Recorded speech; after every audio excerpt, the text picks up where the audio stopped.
What happens when a god, erased from history, wakes up, hungry for remembrance? The archaeologist's hands trembled as he brushed dust from the sigil. It was older than the oldest gods, etched into black stone. A language lost before humanity knew the concept of words. Yet, the moment he saw it, he understood. Not because he wanted to, but because the sigil remembered him. His lips moved on their own, whispering a word he did not know. The air in the room rippled, every candle went dark, but the shadows grew.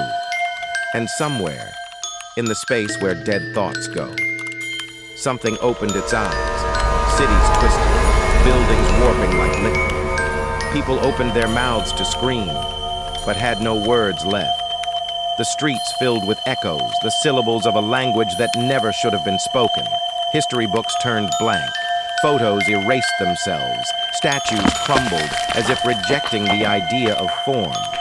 Some tried to run, but the streets led them nowhere.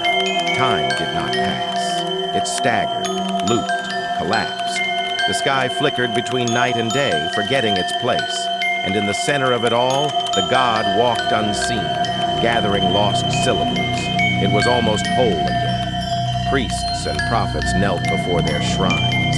They wept, begging their gods for protection. But the heavens were silent. Their gods were absent, not by choice, but by forgetfulness. The forgotten god did not kill deities. It simply made them cease to be. For if a god is remembered, it lives. And if it is forgotten, it never was. The last believers held their rosaries, their scriptures, their idols, but the words on their lips dissolved into meaningless noise. Their gods had already faded. Only one scholar remained, clutching the last surviving text. Torn pages, written in blood, each letter pulsing like a heartbeat. He knew what he had to do, but terror gripped him. If he read the name aloud, the god would be complete.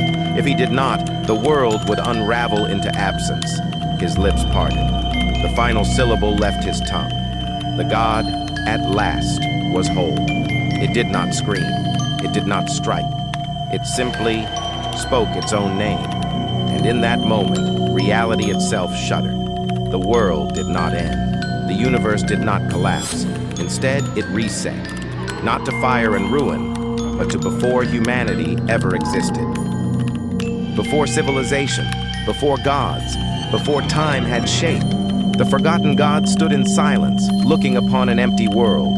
It had no worshippers, no enemies, no purpose. And for the first time in eternity, the god felt something new. Not wrath, not hunger, loneliness,